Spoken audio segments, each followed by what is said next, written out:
पुरय पुरय नमः।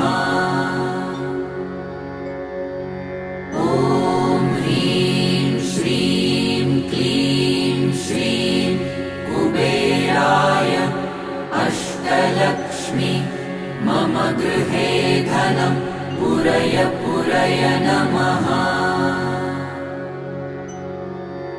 ॐ ह्रीं श्रीं क्लीं श्रीं कुबेराय अष्टलक्ष्मी मम गृहे धनं पुरय पुरय नमः।